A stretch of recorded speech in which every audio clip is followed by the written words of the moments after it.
I need to stop listening to myself just for 1 second. Like, I do not have all the answers. I couldn't trust my thinking because my thinking had gotten me to where I was. I am in such denial that I can't see it. I was terrified. Like, I had to change one thing.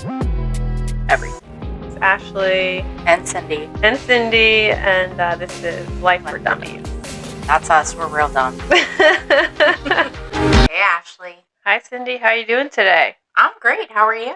I'm doing really good. Yeah, I'm just, thinking about this one girl. Her name is Anna. What about Anna? I was just thinking about how she's constantly picking up doubles, and that sounds super hard.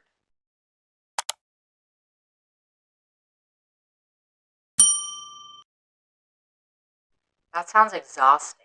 I know, doesn't it? Like, don't you remember working your, tail off for that money and then just spending it every single night out at the bar? Yeah, I wasted a lot of money at the bar. Tell me about it. I also wasted a lot of money on cigarettes. Oh, yeah. Anything. Everything that was not good for me, I like to buy lots of it. I feel like I once calculated it and I had spent like $15,000 on cigarettes by the time I was like 23. Oh my gosh, yeah. That's insanity. That's insanity. Yeah, because you're literally harming yourself. Yeah, like imagine how much money that would be if I just like put it away someday. Today, how much money $15K would be. Well, the thing is we can't change what we did, right, in the past, but we can change what we do today. That's true. Like you had wanted to talk about presence and, avoiding anxiety and depression. So tell me about like what you're thinking there. Well, I'm thinking that a lot of depression for me was caused by constantly reliving my past. Not like processing it, but reliving it, being constantly in it, which was causing a lot of guilt and shame. So it caused a lot of depression. And then a lot of time I was in the future, time traveling, as I like to call it, about things that hadn't even happened yet, which was causing tons of anxiety because let's face it, I do not have ESP or a crystal ball. So, I don't know what's going to happen tomorrow, but what I do know is what's happening right now. That's a good point. And what's happening right now then? Well, right now, everything's great, right? Right now, my life is wonderful. So if I can just stay present in the moment and worry about what's happening right now and what's right in front of me, then I don't have to live in fear and depression and anxiety or guilt and shame. All of the things that cause me to want to continue to harm myself. Yeah, that's really interesting because there's a lot of guilt and shame that comes from trying to manipulate people, places, and things. And whenever I step outside of that and take a pause, recognize that what I'm worried about isn't currently happening, then maybe I won't experience the guilt and shame from it. Yeah, so that's the thing, right? It's not traveling in my mind because I like to do that, Even after living this way of life for quite some time now, I still like to, and it's always at 3 o'clock in the morning when I'm trying to fall back to sleep. My brain is remember that one time? And I'm oh man. And it just causes so much guilt and shame that I literally can't get out of my own way. I can't fall back to sleep. And now I'm anxious and I'm depressed and I'm feeling guilty and I'm feeling shameful. All about things that have already happened, that have already occurred, that I cannot change. It just is what it is. Did I learn my lesson? If I learned my lesson from it, then that's great because I never have to do it again.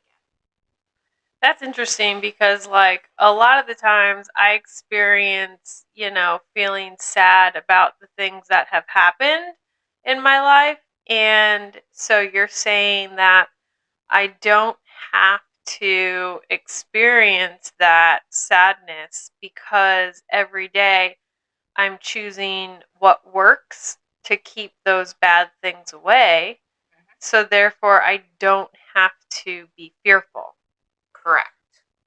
You can just literally experience today for what it is right now in this very moment. and remind yourself that, like, right now, everything's okay. And up until this point, since I've been doing these certain things, living these principles, changing my perspective to change my life, everything has been okay. So if I keep doing it, most likely everything else is going to be okay. So what is your life like today, and how is it different from before? Well, my life today is so happy. You know, like, I live in this place today where I am filled with joy and gratitude and peace and serenity and a calm, an overwhelming sense of calm, which I never had before. And it's all simply because I started not harming myself on a daily basis. So calmness is a part of your life because you no longer harm yourself. Like when you talk about self-harm, what does that look like? Well, there were many levels to my self harm. So I starved myself to control things because I felt like I had no sense of control, but I could control what went in my body and how much I weighed. And then on top of that, I also cut myself because I never felt anything, right? I stuffed all my feelings. I didn't allow myself to feel anything. I numbed myself with chemicals. And so the only time I actually felt anything was when I cut myself. I finally felt something. And then on top of that, like I have talked about, I had a substance abuse problem. So whatever it was, it didn't matter. I did not discriminate on substances. If you told me a pile of dog shit would numb me and make me feel good, I would ingest it. That's how out of control and insane I was. That it just didn't matter what it was, just to not feel my feelings. And right before I would do something, I would always say, I just don't want to be me for a little while. Mm. The cutting yourself is like a very serious thing because you're actually taking a knife to make yourself bleed. Why did you do that? It released something. It released, like, it let me feel something for the first time in a long time. It just felt good. I felt something because I was so used to being numb and not feeling anything because I didn't want to feel certain feelings. But if I did that, I knew exactly how I was going to feel. So it was a control thing once again. I could control when and how I felt. So it was about numbing your feelings and also being in control. That's so interesting because, like, when I was, out there drinking at the bar at night, I would want to numb my feelings and just have fun, experience, and escape from my everyday life. And the fact that I could do it every day was super enjoyable for me because it was like I was living a life that I didn't want to be in. And every day I wanted to escape it. Yeah, and that's the thing. Like, what are we running from? You know, what am I running from? Why am I so fearful of actually just being present and living my life? What's so terrible about being me that I don't want to be me anymore? Or what's so terrible about being me that I literally don't want to be alive? What do you think it is? Well, at the time, I was not happy. Um, and I was running in this hamster wheel of self obsession, compulsion, self will, and I didn't know how to just be okay being okay. I thought that I had to be a certain person, look a certain way, and trying to be all of these things was exhausting and terrifying. And yeah, so I just didn't want to experience anything anymore. I just wanted to be perfectly numb, is what I used to call it. Wow, that resonates because a lot of it is about trying to be perfect. Yeah, which we have talked about on Life4Dummies. Yes, and how, like, Perfection is not something I can attain, and therefore these things that are outside of my control are normal. There should be things outside of my control. So the fact that I'm experiencing anxiety or wanting to escape is a malfunction, would you call it, to living life? Yeah, I think that's a good term for it. We see a lot of things like with people with perfect lives, and social media is a big deal, right? And people portray these perfect lives. They look a certain way, and there's all kinds of filters on your phone. There's all kinds of editing. Listen, nothing is perfect. No one is perfect. Everyone has feelings. Everyone experiences feelings. And to think that you're different than everyone else because you may feel or look or do certain things, it's literally a lie you tell yourself. Yeah, I think about this uniqueness a lot because I thought I was super unique. And like, Wait, you're not? girl.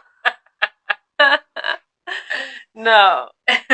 I'm like one human out of the entire species that has been around, right? From how many years ago was it when we evolved to Homo sapiens? Was it 60 to 70,000? No, 200,000 years ago. Yeah, I'm going to believe you because I just don't know because sometimes I'm real dumb. Yeah, and so before that, we were the Neanderthals. Jordan Peterson could probably correct me if I'm wrong. Anyway, Side note here, people. You didn't know you were getting a history lesson today, but apparently we all are. listen, okay, I'm just saying that I am definitely not unique. And that's kind of the problem because I am a thinking self. And so therefore, I have to change my perspective about my thinking self. Even though I'm a brain and I view the world through my body, the reality is that there are many forms of my species of my humanity just in this international species. And so I'm very much not special, not unique.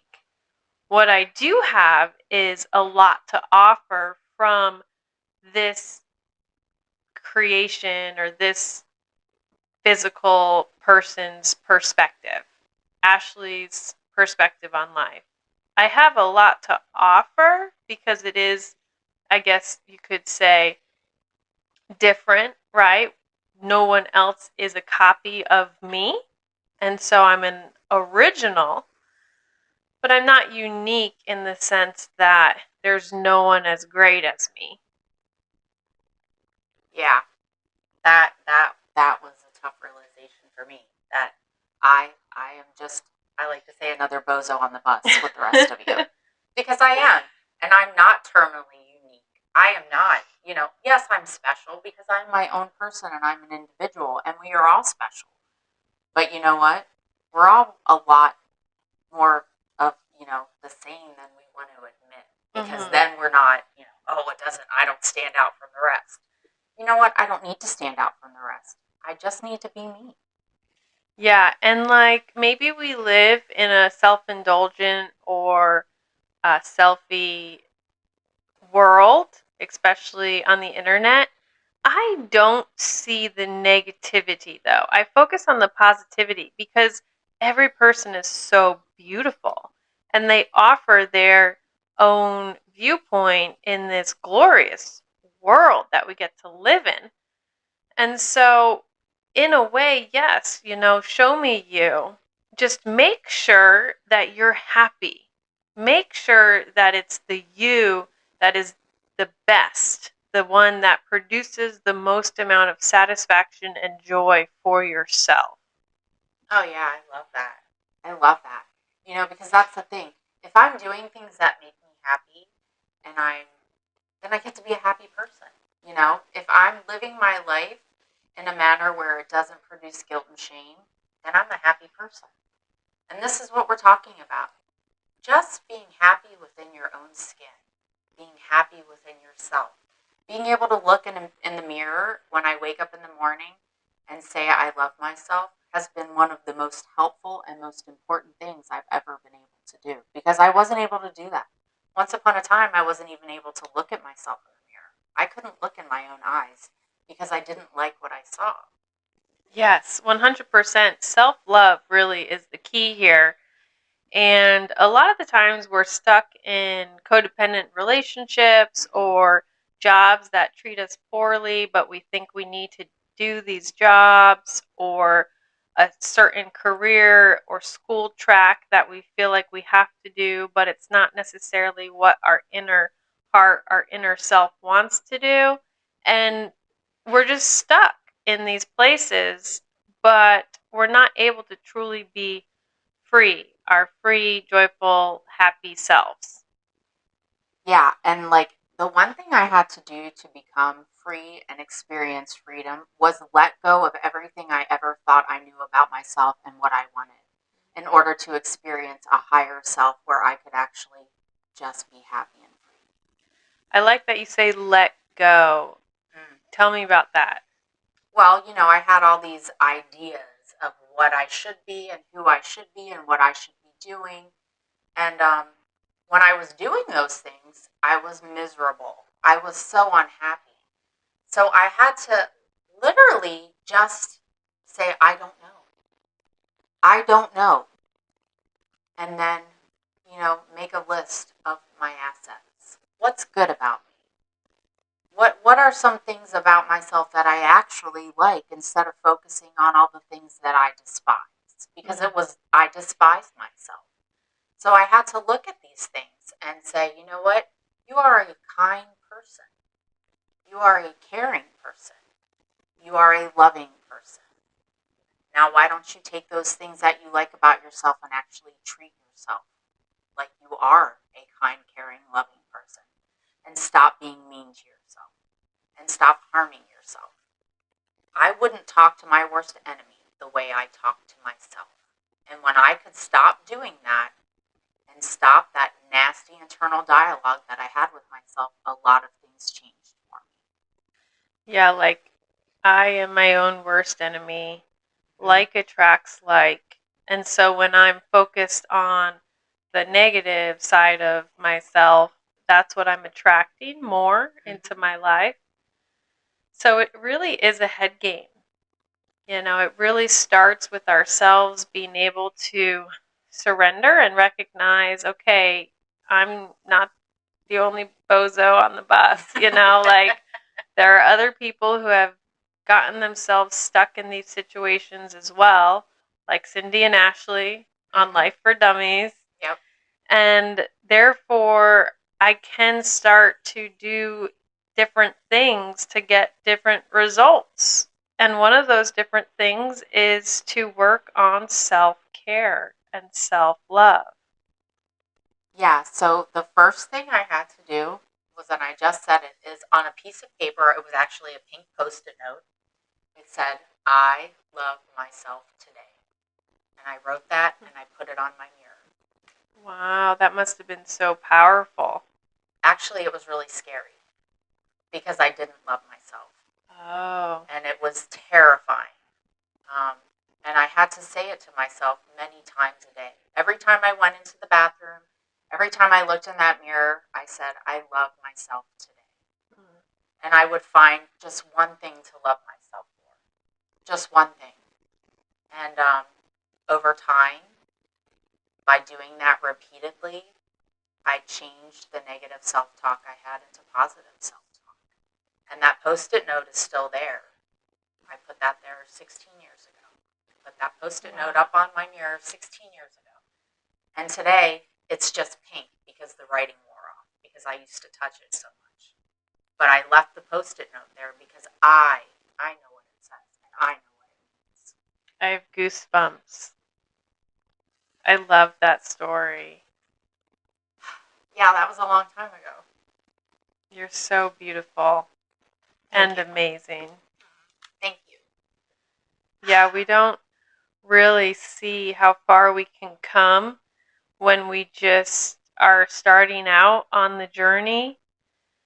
It's when we are where we've always wanted to be and life is beyond our wildest dreams that we can look back and truly see the changes that have happened in our lives for the good.